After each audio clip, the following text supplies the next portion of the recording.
Assalamualaikum warahmatullahi wabarakatuh. Perkenalkan, nama saya Andika Adi Oktavian dengan NIM 2201011011049, yang dimana di sini saya akan menjelaskan tentang peta konsep yang berjudul model-model pengembangan kurikulum dari referensi yang saya dapatkan. Juga akan menjelaskan pendapat saya tentang model pengembangan kurikulum apa yang cocok diadaptasikan untuk pengembangan kurikulum saat ini. Langsung saja saya akan menjelaskan peta konsep saya. Yang pertama yaitu model administratif.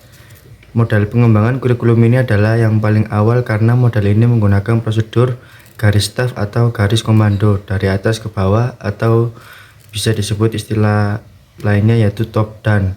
Penilaian menyeluruh dapat dilakukan oleh tim khusus dari tingkat pusat atau daerah, berbeda dengan penilaian sekolah dapat dilakukan oleh tim khusus sekolah yang bersangkutan. Hasil penilaiannya merupakan umpan balik bagi instansi pendidikan di tingkat pusat, daerah, maupun sekolah. Yang kedua, the grassroots model. Pengembangan kurikulum ini berada di tangan guru-guru yang dimana sebagai pelaksana kurikulum di sekolah yang bersumber dari satu sekolah maupun dari berbagai sekolah.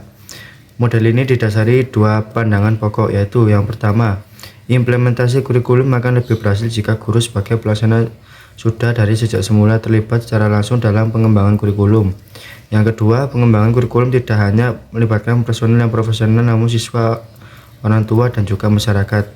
Yang ketiga, demonstration model dikembangkan untuk memperkenalkan suatu inovasi kurikulum dalam sekolah untuk mengorganisasikan dirinya dalam memperbarui kurikulum.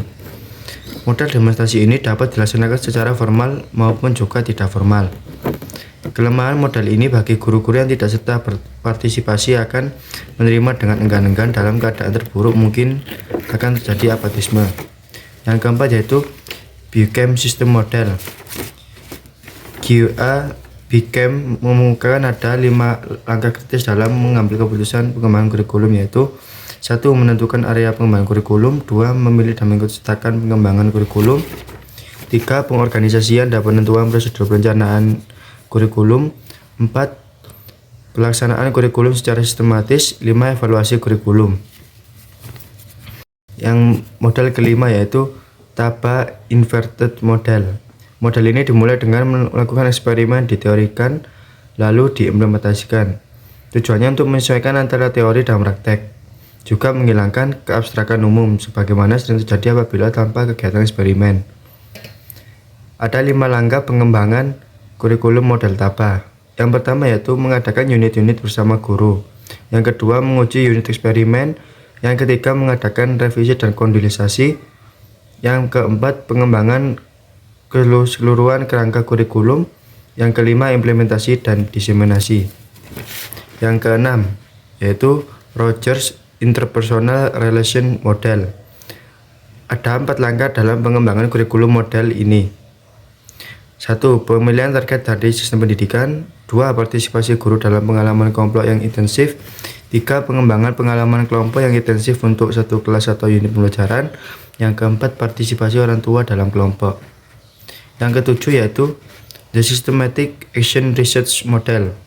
Model ini menekankan pada 3 hal, yaitu hubungan insani, sekolah dan organisasi masyarakat, serta berwibawa dari pengetahuan profesional. 3 faktor utama yang dijadikan bahan pertimbangan dalam model ini yaitu 1. Hubungan antar manusia. 2. Organisasi sekolah dan masyarakat dan ilmu. 3. Otoritas ilmu. Yang ke-8 yaitu Emerging Technical Model. Terdiri dari 3 variasi model, yaitu model analisis sistem, model analisis tingkah laku, model berdasarkan komputer. Yang kedua yaitu, menurut pendapat saya, model kurikulum yang cocok untuk diadaptasikan dalam pengembangan pendidikan saat ini adalah The Systematic Action Research Model. Mengapa begitu?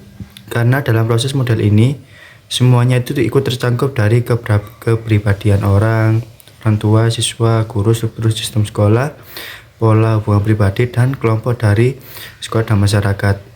Model ini juga mempunyai 3 faktor utama yang sangat kuat dan bermutu, yang dimana yaitu pertama, hubungan antar manusia, organisasi sekolah dan masyarakat, serta otoritas ilmu.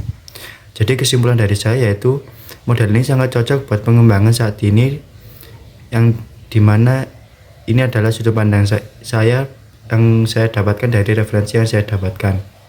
Cukup sekian, terima kasih, mohon maaf bila mana ada salah kata. Assalamualaikum warahmatullahi wabarakatuh.